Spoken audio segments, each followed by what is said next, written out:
What's going on, everybody out there? It's Ron Brown, LMC, the People's Fitness Professional, aka Soul Brother #1, reporting for duty.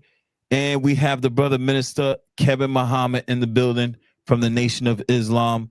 Peace to you, Minister Kevin Ali. Peace, my brother. Assalamu alaikum. All the good names belong to the black man, but the one in particular that I use is Ali. But we're Muhammad too. Right, indeed. Thank you for whoever's viewing right now. I really appreciate you on the check-in. We started a little earlier.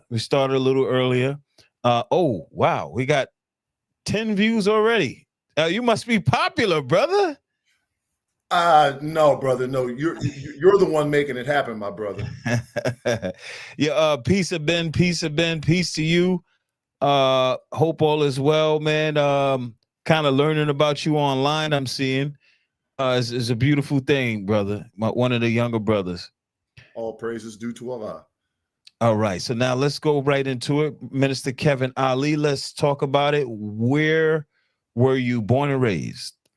Well, first, my brother Ron, I want to thank you for inviting me on your phenomenal show. It is growing by leaps and bounds. You're reaching a sector of our people, of our family, who want to know, who want to learn.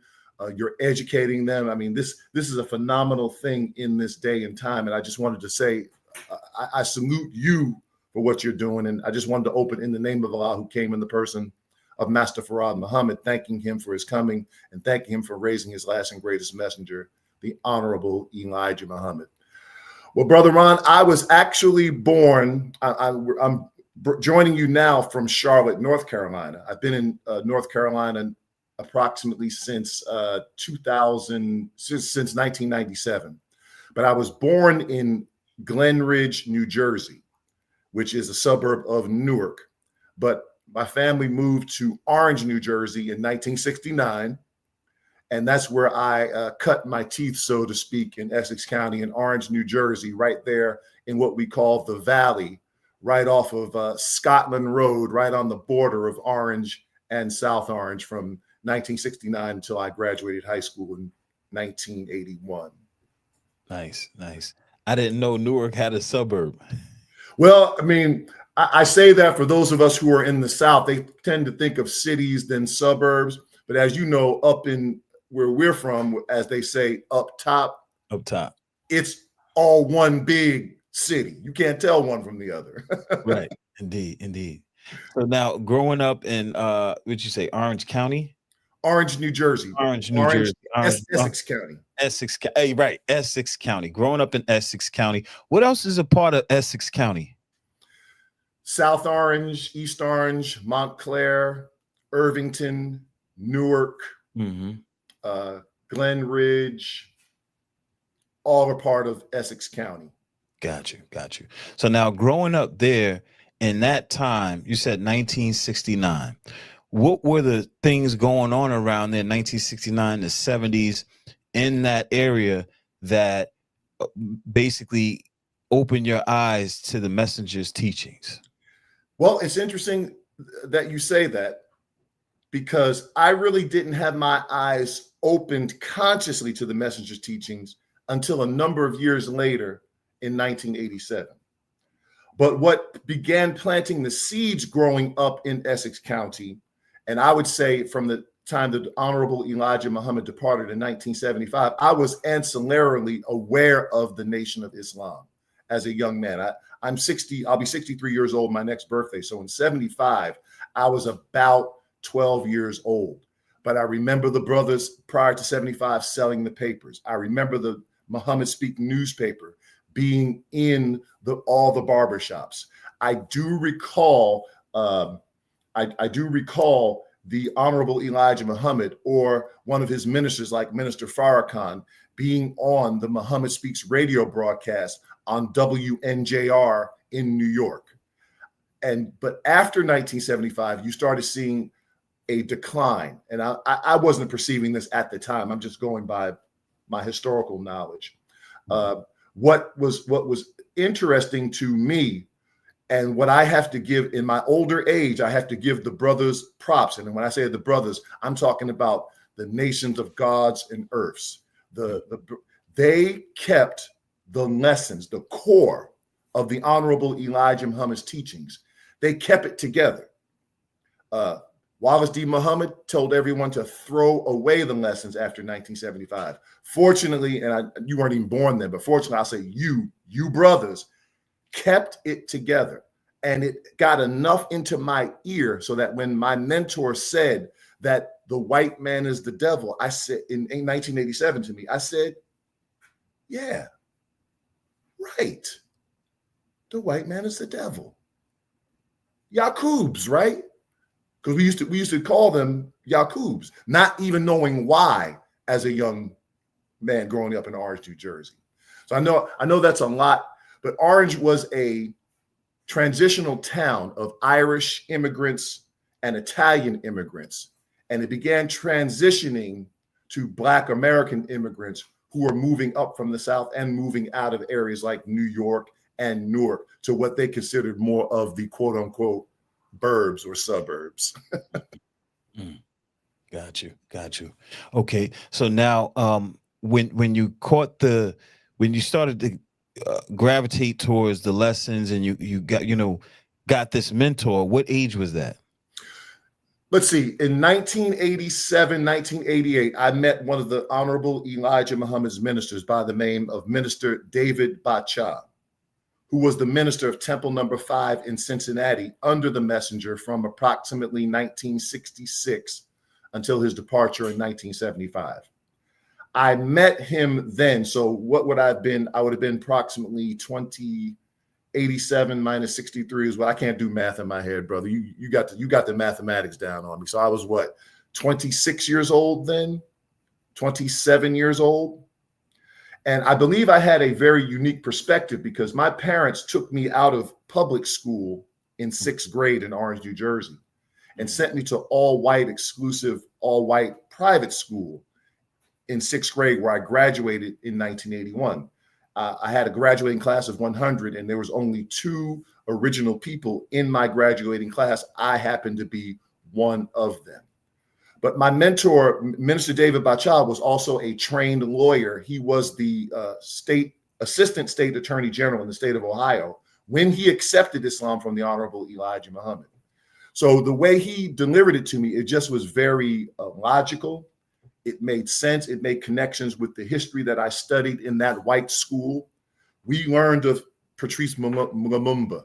We read the autobiography of Malcolm X. We learned of all these great African leaders and great revolutionary leaders in a white private school, what we were not being taught in the quote unquote Black public schools. So it just made, pardon me, it just made sense to me what he shared with me in 87, 88. And I count that as my genesis in Islam, although I would not formally write my letter and get on forms until about 4 years later, in the Final Call Incorporated.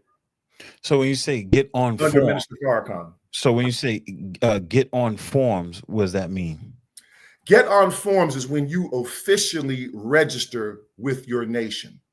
It is a letter that you copy to the best of your ability, like you're trying to make a photocopy, except you're doing it with a pen. Dear Savior Allah, our deliverer, I desire a holy name from thee. Please give me my original name. My slave name is as follows. And then you sign it, Kevin Tisdale. And then once your letter passes what is known as laborer's inspection, and that is, it must be perfectly done, no cross outs, no scribbles, it must look like a photocopy. It's got to be neat, clean. It's got to have your address, your signature on it, and care of the Honorable Elijah Muhammad. And it passes what's known as laborer's inspection, where the ministers, captain, secretary, MGT captain, they say, okay, the letter looks good. Then they send you a letter saying, your letter has passed laborer's inspection. We pray that it passes Allah's inspection. So all of our letters actually, even though they pass laborer's inspection, they are still pending the scrutiny of Allah. So that's what we mean by getting on forms. Okay, now without being controversial, Brother, never would we do something like that. Never would we be controversial. okay. So Allah, they have to pass the scrutiny of Allah. So how is that process? That's an excellent question. But we are taught both in the Bible and in the Holy Quran, whether you're a Christian, Jew, Orthodox Muslim, or a member of the Nation of Islam, that we will be called to account and stand before our Maker, our Creator, our God on that day of judgment. The particulars of how that is going to take place, I could not tell you. Okay. Other than at some point, 8 to 10 days prior to the judgment, the Honorable Elijah Muhammad teaches us that leaflets will be dropped from the baby planes telling us where to go. Okay. Now, one thing that caught my attention as well is that number one, Quran, right? There's a few ways I've heard it pronounced. I've heard the Moore Science Temple members pronounce it Quran. I've heard people from the Al Islam call it Quran. Yes, sir. And I've heard Elijah Muhammad say Kowan, like how you said it. Kowan. I've heard the messenger say it like that. Yes, and that's where I got it from. All of those ways to pronounce it, I can't say that there's a right or wrong way to pronounce it. Mm-hmm. But yes, you did pick up that I was pronouncing it the way I heard the Honorable Elijah Muhammad say the Holy Quran. Right. Like a Quwan type of sound. Okay. I never heard him detail or articulate the exegesis of that pronunciation. I just copied it. Okay. Got you. All right. So now peace to Leo the Lion. So now you passed, now you got the form. It passed through the laborers, through Allah. Now what happens next? Well, it actually hasn't passed Allah's inspection yet. Okay. From my understanding of how the Honorable Elijah Muhammad teaches, what's next as far as my progression in Islam? Yes, sir. Yes, sir. So I got on forms in 1991 in the Final Core Incorporated. At that time, I was living in Montgomery, Alabama. I had met Minister Bacha in '87 in Dayton, Ohio. He became a brother and a mentor of sorts to me, a business partner of sorts with me. We had moved down to Montgomery, Alabama, and I ran across, and I was asking him, where can I get more of this? Because he wasn't doing any active ministry at that time. He didn't have an active temple. He was the father and husband of 8 children, but he was not doing any active ministry. I said, where can I get more of this? He said, well, in so many words, and when we're off air, brother, I'll tell you the exact words he said, but they're not PG friendly. But he said, as far as I can see, and he told me all of the different groups that were claiming the Honorable Elijah Muhammad, including his son, Wallace D. Mohammed, including several others. But he said, it appears to me that Louis Farrakhan is sticking closest to what the boss taught. So if you want to get some more, you go ahead and see what he's talking about in so many words. He said, but I got a caveat for you. He said, he's got an ego problem. And if he starts to add himself into the teachings, run from him. And I never forgot that. He said, now, don't tell them that you know me. Because at that time, Wallace D. Mohammed wanted to kill me and my family. And he said, they're both together like peas in a pod. I never forgot that. I went on to become a private soldier. I worked my way up, and myself and another brother Gregory X, who had gotten his X up in New York City. We went up to Atlanta. We were going up to Atlanta twice a month to get training because there was nothing going on in Montgomery at that time. We went twice a month to Atlanta, Georgia to get training. Minister Van Muhammad was Farrakhan's regional minister at that time. That's where we got on forums. That's where we got some old Final Call newspapers and started selling newspapers on the corner of Rosa Parks and Fairview Road in Montgomery, Alabama, right in front of the Church's Chicken. We eventually parlayed that into building a local temple there.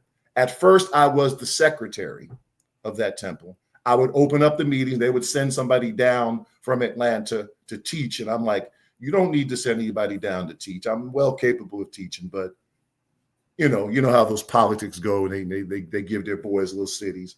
Eventually, I became the minister. I'm really, really shortening this up, but I eventually became the minister of that city.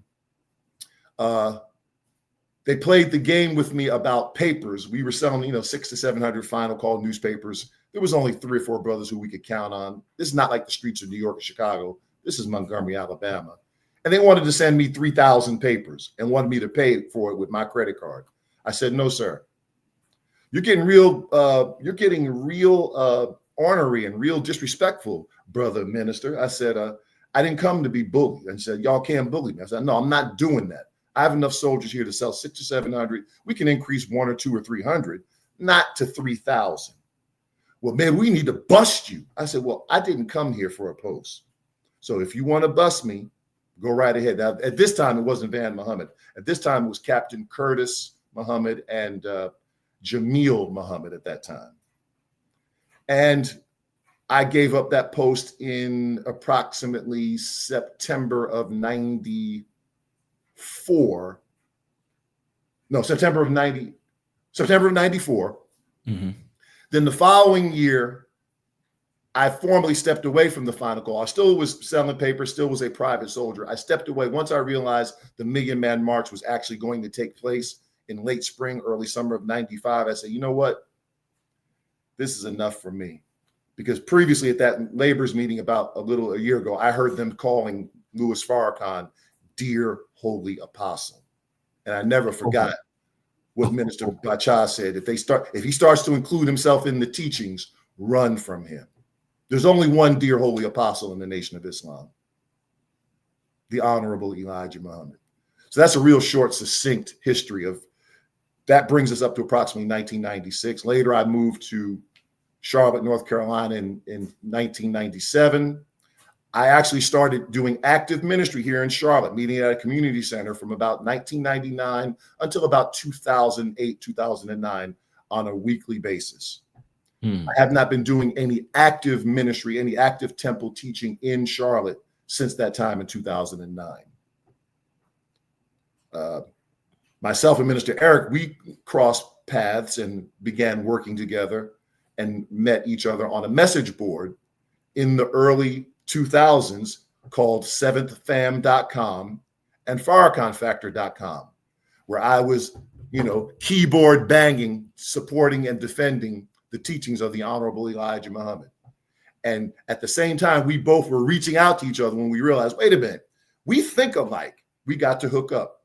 And that's basically when myself and Minister Eric Muhammad hooked up in approximately 2000, 2001. Okay. So now, you sped it up a little bit. So now, as far as the teachers are concerned, I want to talk about the books, right? Yes, sir. So I don't want to, before we fast forward to the books, when you come into the nation, right, the Nation of Islam, what are the first things that you're supposed to get? You get, once you come in, you did your letter and all that. Now, what's next? Excellent question. Once your letter passes, you are to report, and the letter under the messenger, the letter was sent to Chicago. You would be then registered on what's called the Lamb Book of Life. But in the absence of that, that sounds interesting. In the absence of that, you report to your local temple, of course, where you're going to put your letter in, because we don't have any leader in absentia of Messenger Muhammad. And now you are supposed to recite. You get your student enrollment and your actual facts, and you are supposed to recite your student enrollment and actual facts. Mhm. Once you recite by heart the student enrollment and the actual facts, you're also given the rules of Islam. You're also given the Muslim opening and closing prayer. Once you recite those student enrollment and actual facts, then you are given your X. So I became in April 7th, 1991, I became Kevin X. X Tisdale, Xing out the name of the ex-slave master, signifying in mathematics unknown. I don't know what my original name is, but that letter is not just a letter. It's a letter to God, care of his messenger, but it's really a prayer. Please, Allah, give me my original name. Please, Allah, I desire to reclaim my own. I desire a holy name from thee. My slave name is as follows. Once you recite those student enrollment and actual facts, then your name is X'd out. Excuse me, not your name. The slave master's name is X'd out. And now the struggle and the journey really begins. You think most people think it's a finish at this point. No, it's a start. You are now being reborn again. And that's why the Bible says a man cannot enter the kingdom of heaven lest he first be reborn. Well, how can I be reborn? How can I enter into my mother's womb again as a big man? We never understood that in the church. But for the first time, I understood it as a follower of the Honorable Elijah Muhammad, what that rebirth meant. Now you're starting as a new individual, a new growth. Kevin X, James X, Eric X. And if there was another Kevin in the temple, then I would become Kevin 2X. Okay. And that great explanation. So now, after all of these years, I know. Praise is due to Allah. Thank you for that. That really helped. So now you're born again. What's next? I don't know if you can go into greater detail.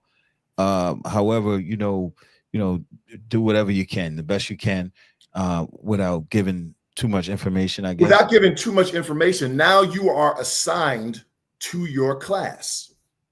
And the class that you are assigned to, if you are a man, you are assigned to the fruit of Islam. This is the name of the military training given to the men who accepted Islam in North America.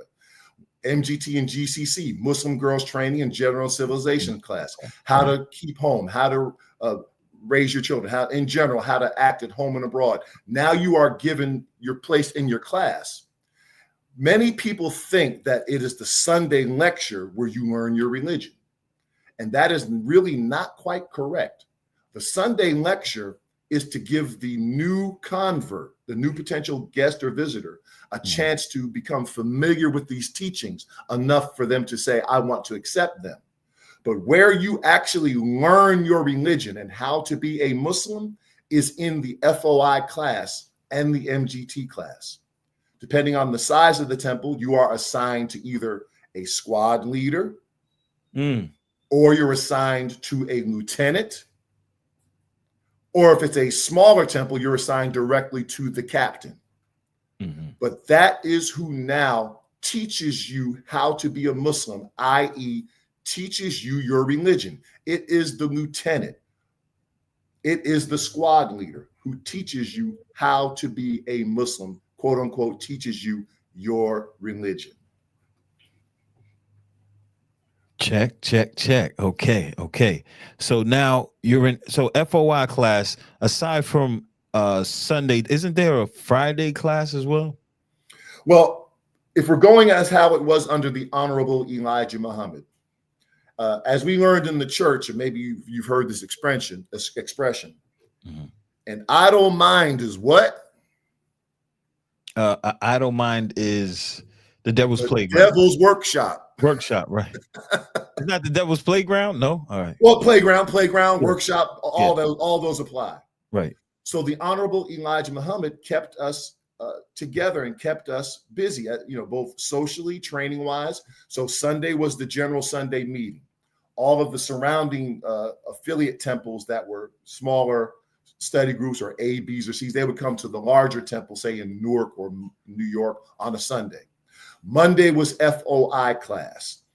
Tuesday, I believe, was family night. Wednesday was another temple meeting. I can't remember what was on Thursday. Friday again was another temple meeting, not a study group. Not where everybody sits around talking about what they think and what their perspective is. We don't know what our perspective is. We have no idea. We are coming in being trained. Someone more trained than us must teach us. So on the Wednesday and Friday meeting, it wasn't generally the main minister of the temple, like James Shabazz in number 25 in Newark, or Minister Louis Farrakhan, number 7 in New York, or Jeremiah Shabazz at number 12 in Philadelphia. They would be the main lecturer generally on that big meeting Sunday.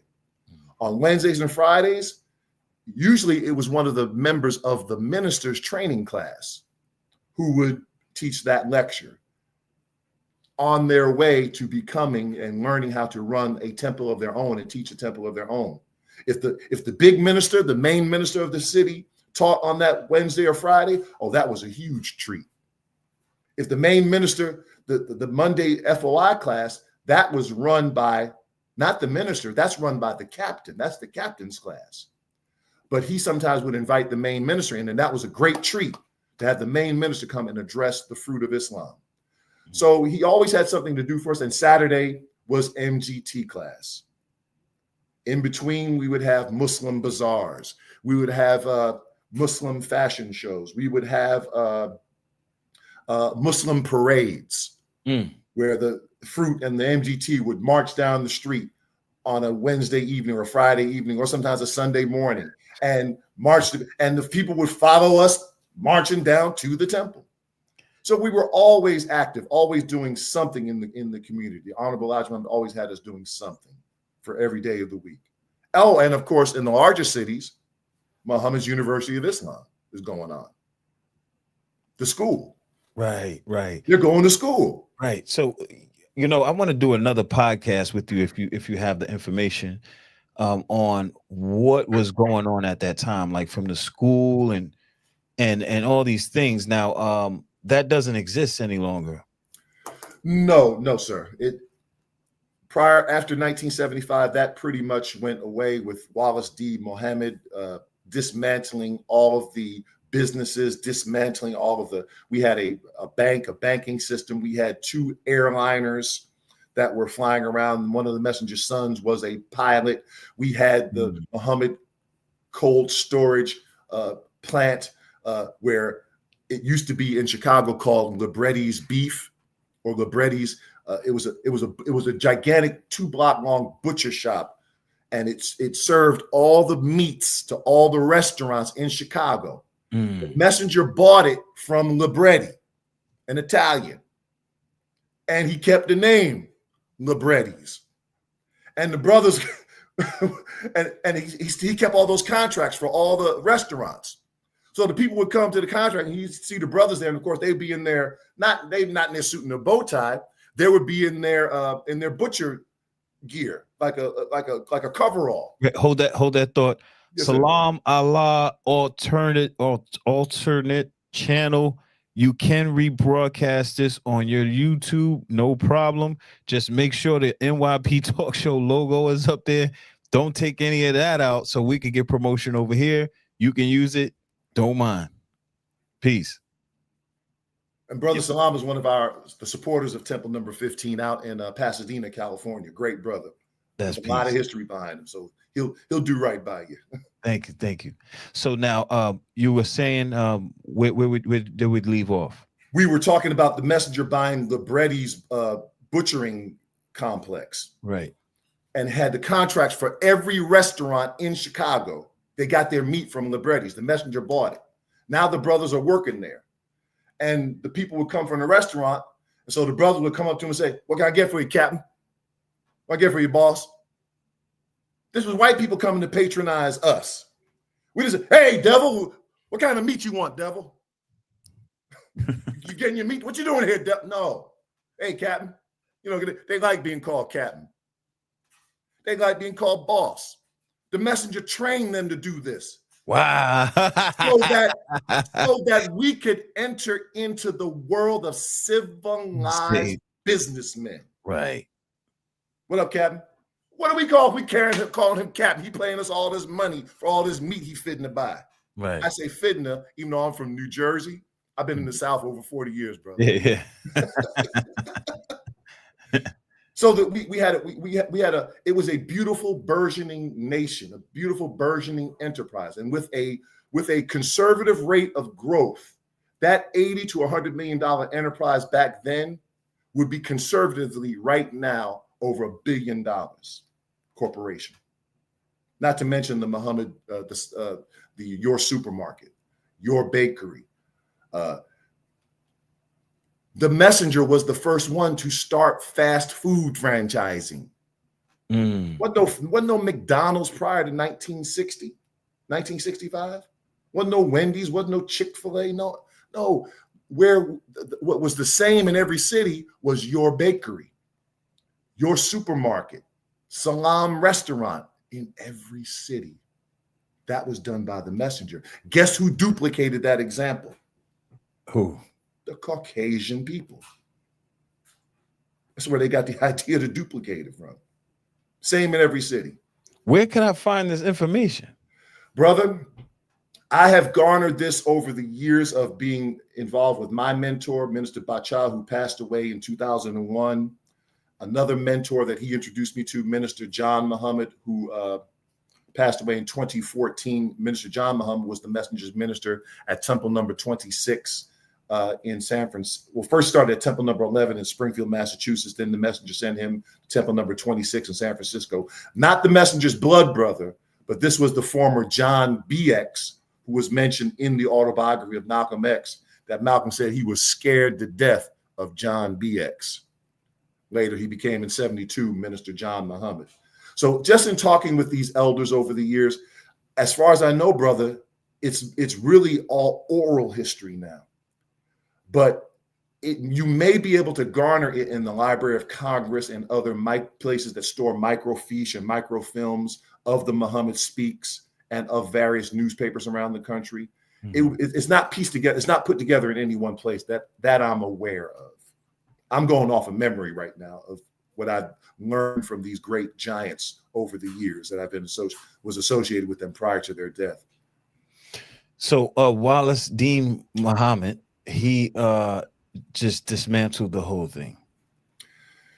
He said, what do we need a supermarket? What do we need farms for? You know, America has farms and supermarkets. What do we need it for? He dismantled everything. The only thing that he kind of left intact was he renamed Muhammad's University into Sister Clara Muhammad University. But then over the years, even that started going down.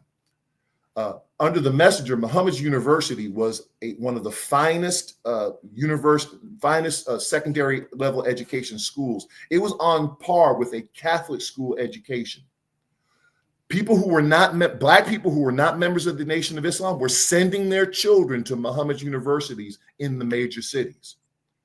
And their parents were so enthralled and impressed with the change in their children and what their children were learning, how sharp their children were becoming, that many parents converted to Islam because of what was being done with their children in the school. That's how powerful Muhammad's University was under the Honorable Elijah Muhammad. Okay, so after Wallace Dean did what he did, what happened to the Nation of Islam? It was basically the Nation of Islam, as we see it today, has been under Minister Louis Farrakhan. Well, historically, Wallace D. Muhammad took over February 26, 1975. Within 6 months, brother, 6 months after, in September of 1975, he was anointed as the new leader of the Nation of Islam. In September 1975, there was a party at Muhammad's Temple of Islam, that complex on Stony Island Avenue in Chicago. And when I say a party, brother, I literally mean a literal party. Anybody who says that I'm lying, they can go verify this in the Muhammad Speaks at that time. At that party, there was dancing, there was drinking, there was sweethearting of unmarried couples, and there were sweethearting with devils. One of the attendees of that party was Phil Donahue, who came to that party with his then Black girlfriend. Oh, wow. So this is 6 months after the supposed death of the Honorable Elijah Muhammad. People started going, this leadership started going completely back on what he taught. Many people just stepped away. The private soldiers, many of them just stepped away because they remember the messenger saying that these things would happen. And they said, we're just going to step away and we're going to fade into the background and let this thing play out because the messenger said this would happen. Mm-hmm. And they just continue to privately believe in what the Honorable Elijah Muhammad taught. The mentor who I ran into, he stepped away that day. Minister Louis Farrakhan did not. He stayed with Wallace D. Muhammad for 3.5 years as his international representative. He wasn't kicking and screaming and protesting. He actually was teaching Wallace D. Muhammad's doctrine better than Wallace D. Muhammad taught it.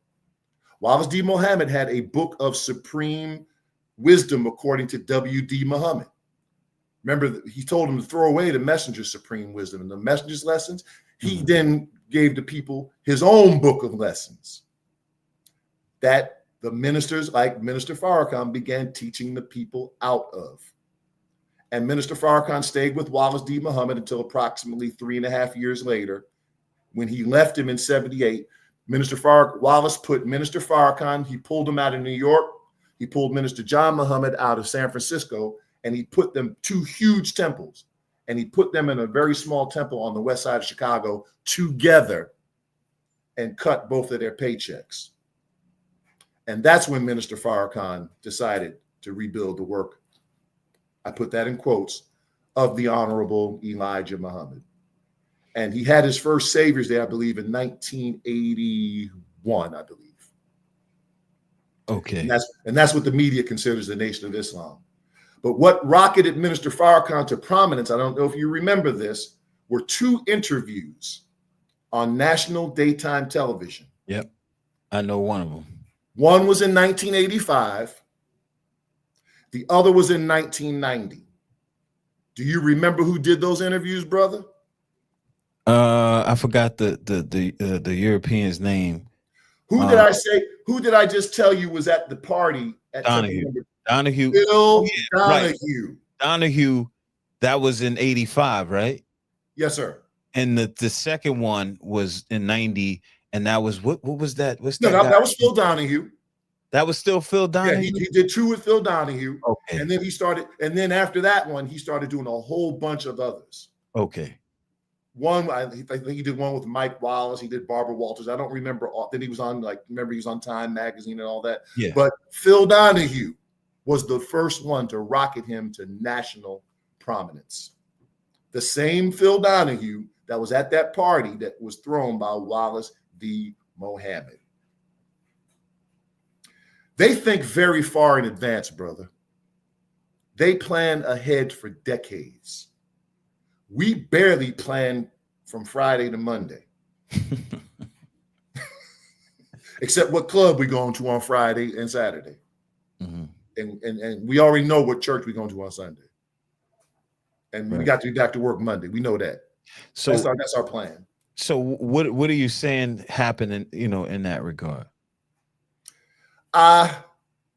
It's all theory and it's all speculation, but just based on those little pieces that I've put together, he was rocketed to prominence. He's a very talented orator. He's a very talented individual, but he was given that national stage and he performed on that national stage. They tried to give that national stage to Wallace, but he was just not a very charismatic individual. Remember, the FBI said, we have got to stop the rise of a Black Messiah. We've got to stop Elijah. And that means also stopping anybody who would represent him properly. One of the best ways to combat to the Caucasian people, Islam as taught by the messenger, is a disease.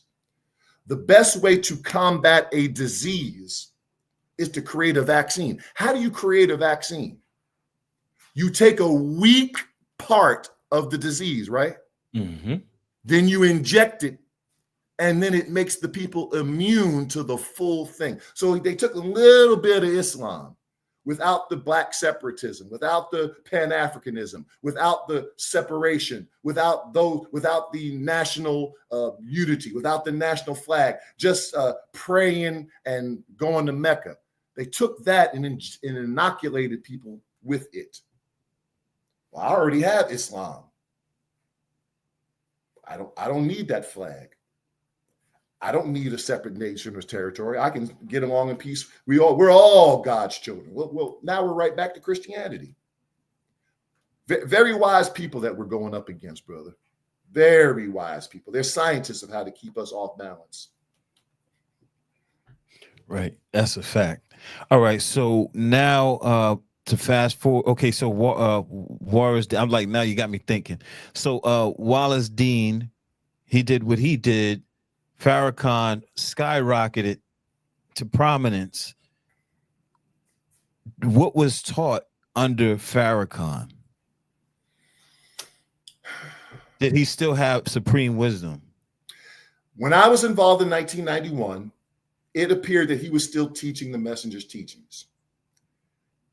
In retrospect, looking back, there were things that I was hearing in 1991 from his rostrum that was like, okay. But somewhere along in the late 1994, 1995, like I said, I was at my first national laborers meeting in Chicago, and they introduced him as the apostle of Almighty Allah. And I was like, yeah, And I saw everybody getting up cheering, and I'm like, okay, let me get up and cheer so somebody don't see me not getting up and cheering. So I just kind of got up and was watching people. I said, yeah, they're setting him up as the new messenger. I said, this is not Islam as taught by the Honorable Elijah Muhammad. And I stepped away late spring of 1995. Several years later, I heard that they were introducing these things of Scientology. Well, Scientology is nothing new. Scientology, I read that book in 1981 as a senior in high school from L. Ron Hubbard. And also under Wallace D. Muhammad. They were dibbling and dabbling in Scientology. It was a government psyop. One of the offshoots of that government psyop was Reverend Jim Jones. Remember him, the People's Temple in Guyana? Yeah. With them 900 people that drank Kool-Aid? Yeah. Reverend Jim Jones was an offshoot from the Church of Scientology. If you look at his cross, it looks just like the cross of Scientology. Right. Now, real quick. He spoke at Temple number 2 under Wallace D. Muhammad, with Farrakhan sitting right next to him. Oh, wait, I think brother is Ishmael Bey broke that down. The brother creator of Boundless Universe. Can you ask the brother, is he familiar with the documentary by Omar Shabazz on the Minister Farrakhan and Malcolm X? If yes, any thoughts? I'm not familiar with that. It's a documentary? You mean like a film documentary? Yes. I'm not familiar with it. I know that name Omar Shabazz does ring a bell. I'm not familiar with the documentary. Is that the one where they put forth the notion that he somehow was involved in the assassination of Malcolm X? I have no idea. Yeah, I'm not familiar with it. But suffice to say that there was a lot going on during that time under Malcolm X when he was separated from his teacher. There is a laborers meeting that was done during that time where we have the Honorable Elijah Muhammad on tape saying that, and you got to listen to the whole thing. You got to kind of read between the lines. You got to understand what a wise man the messenger was. And he said, Brother Lewis, Malcolm sure thought he had you.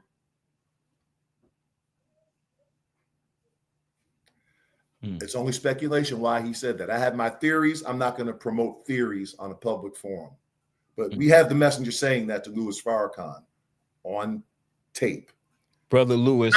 Not just to him. He's saying it to all the laborers. A lot of times when Farrakhan says the messenger told me this and the messenger told me that, he wasn't the only one in the room. There would be the messenger met with his laboring staff, his ministers, twice a month. They flew into Chicago to meet with him, and would fly in on other occasions if they needed more assistance. But in 1970, 65, of course, with Malcolm, there's a lot of issues going on. Even in 1972, if you look closely at the Savior's Day of 1972, and this is on film, you will see the laborers actually trying to force the messenger to sit down. There's great symbolism to making a leader sit who doesn't want to sit. And he said, "Get your hands off of me." And then the messenger had to clean up because, well, I know they want me to be most comfortable, but they were actually trying to sit the messenger down in 72. 72 was also the year when Minister James Shabazz was assassinated in Newark. His murder is still unsolved to this day.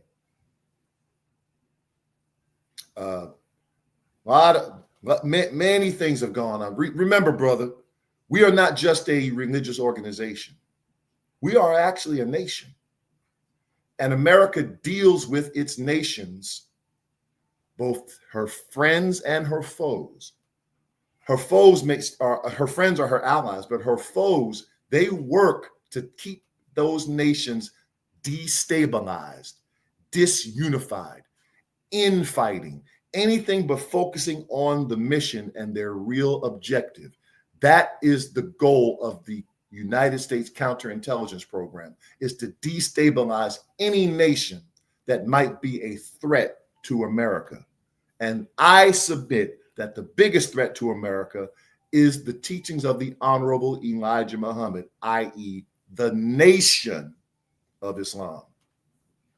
And he's been dealing with us since 1930. So why you say that that's the biggest threat? The biggest threat to the Caucasian people? Yeah. Because America is the biggest, baddest bully on the planet. America has emerged in the world order as the standalone heavyweight champion of the world. No one stands against America. America has defeated all foes. I remember during the Gulf War, they thought Saddam was going to do something. They rolled over Iraq like it wasn't even there. Same thing with Iran. No nation, that's why they came to America. The messenger teaches us that no nation could attack you here in America. This was in the heads of your fathers. Great Atlantic Ocean on the east, Pacific Ocean on the west. But you're not so far out of the way that you can get out of the way of God. He can get you no matter where you go. So the biggest threat is the Nation of Islam. And the biggest prize is the golden vessels that he has stolen from the holy temple of King Nebuchadnezzar. Those golden vessels, brother, are you and I. We're symbolically in the Bible called golden vessels, wine cups, charms, flowers, roses. That is describing a people that this country has stolen. And now God wants to claim them back. And because of their stealing of them, they are going to be paid a price, because God promised Abraham that he would make them pay a price for mistreating us, being their seed, his seed, a stranger in a strange land and spitefully used in slavery. That's why it's the biggest threat to the stability of America. He has to eliminate it in his mind to survive. Okay. Or at least keep us fighting with each other so that we won't focus on him. Well, that must be working. and that's why programs like yourself are so valuable, because you're opening that dialogue in a respectful manner. You're not arguing and fighting. You're asking questions so that people can learn and accept it for themselves, and even yourself. And it even helps myself and Minister Muhammad at the same time, because as we're sharing things with you, we're teaching. Once taught, twice learned. Right. Exactly. So So it's a beautiful thing you're doing, brother. It's a phenomenal thing you're doing. thank you, sir. So now so Farrakhan, so then after Farrakhan took over, so to speak, lack of a better term, uh, taught supreme wisdom, they started to get into Scientology at around what time again?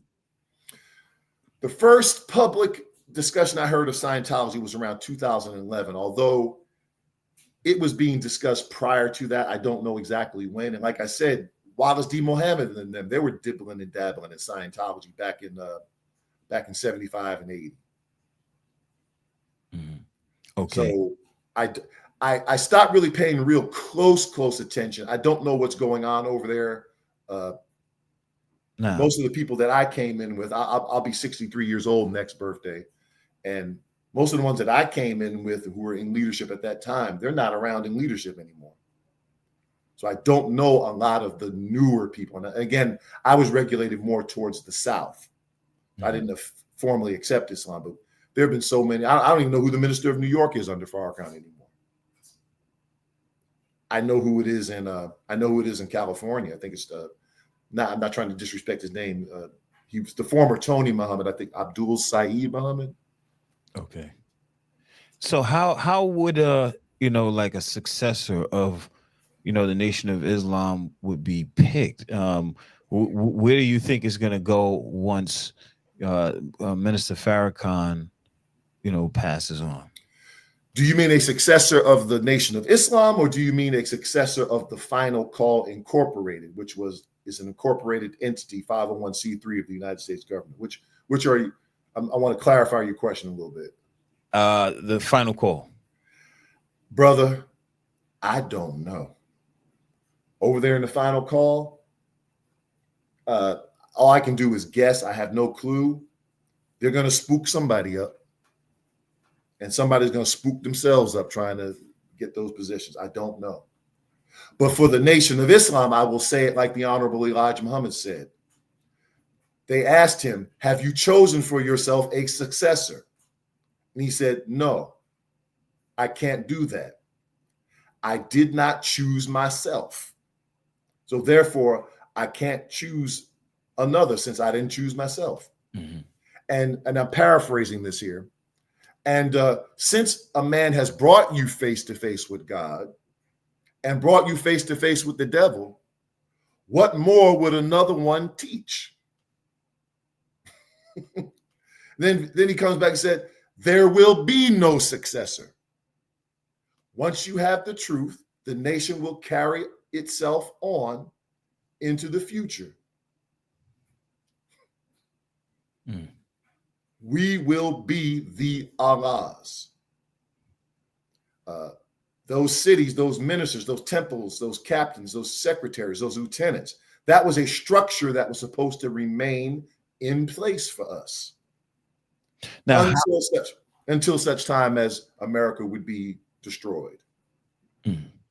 So what's happening now with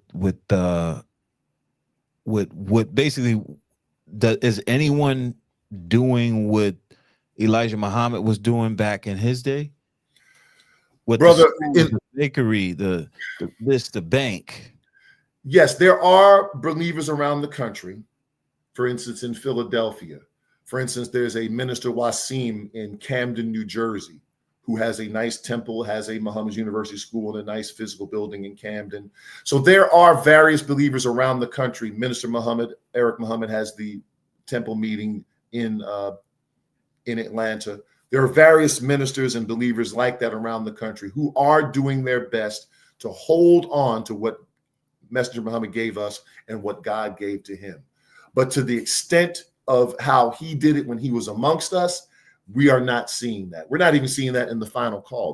They say they rebuilt the nation, but Temple number 2, a Final Call building, and a restaurant that has not been open in 15 years, that's not rebuilding the nation. It's a reasonable attempt, but it's not rebuilding the nation. Now, do you think Messenger, do you think the messenger was able to do what he did because of the time, the social climate at the time versus the social climate nowadays? Brother, my belief is that the messenger and the Nation of Islam set the social climate of the time. That's true. I remember. Uh, I remember when I was a kid. even Yeah, though even yeah. though our people didn't accept it, my family was not Muslim growing up. My mothers and my grandmothers and my aunts, they never left the house without covering their hair Mm, with either a hat or a scarf. So they set that climate. mm. My belief, and this is my belief, and you can call me a spooky Muslim if you want, but my belief is the messenger was successful like he was because he was a divine man. And it was divinely written that he would make a success with a people who had never had any success before. We were discarded on the trash heap, much like the master builder Hiram Abiff, buried in the north corner in a shallow grave, dead, with the only sign of life, a little small acacia plant popping up from our gravesite. And the man with the lion's paw grip reached into that grave and said, "You know, not going to do nothing with these people? I'll make something of these people."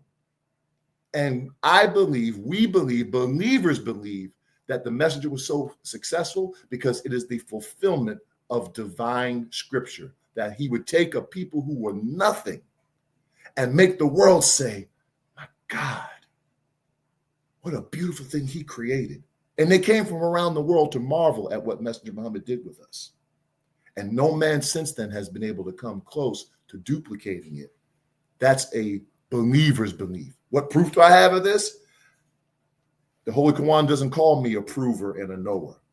The Holy Quran calls us believers. So I'll answer it like that. All right. Now, I just want to go to one of the comments. I just want to see how you would Yes, sir. answer this comment. Al Islam says the brothers in the Nation of Islam are not real Muslims; they are plagiarized Muslims. Plagiarized Muslims? Yeah, that's what the comment said. I mean, opinions are like body parts. Right. Everybody has them. Right. I will say this. I'm not sure what a plagiarized Muslim is, but I have applied what I've learned from Messenger Muhammad to people all over the earth. When they respect us, we respect them. And people from all over the earth visited Muhammad's temple when Messenger Muhammad was amongst us. And when people say, "Are you a Muslim?" I say, yes. I don't just say I'm a Muslim. I say I'm a follower of the Honorable Elijah Muhammad, messenger of Allah. I have not, in my 40 years, almost 40 years of being a Muslim, not once have I had one Muslim from around the planet say that I'm a plagiarized Muslim. All I hear from them is all praise is due to Allah. And many of them say, "Oh, you follow Elijah Muhammad?" Elijah Muhammad. Yes, the Honorable Elijah Muhammad. "Oh, praises due." That's the response I get. Most of the people who say what that quote said are Muslims who were born here in America, former washed out or children of washed out former members of the Nation of Islam. I've never gotten that kind of disrespect from Muslims around the planet, and neither did Messenger Muhammad. Mm. He's opened up a whole world for us and made friendship for us all over the planet. A Muslim is a brother of a Muslim, and a real Muslim, the messenger teaches us, would never speak ill of another Muslim, especially in front of disbelievers like that. So I'm not sure what he means by plagiarize, but our God brought supreme wisdom. Nobody that I know of brought anything before that. So who was he copying? Islam has always existed. So how are we copying it? On that note, thank you for coming out, brother. I'm glad to have you. Hopefully, you'll come back again. And that's pretty much it. Any closing thoughts, or you want to give the people your social medias to find you, or anything like that? You can. Brother, I just wanted. I'm not here to promote myself. I have my own personal social medias. I just wanted to promote the temple channel of Muhammad's Temple number 15, Minister Eric Muhammad, and Muhammad's Temple of Islam 15 on Facebook. And I wanted to thank you, brother, for inviting me out. As I said, I really mean that. You are doing a phenomenal thing. The amount of information that you're bringing to people in this time of disinformation is so critical.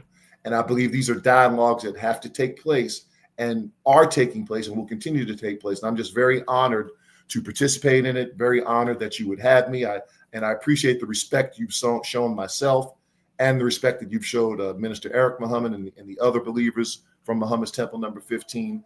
And I just say, whatever you need from us, brother, we are here and we'll do it.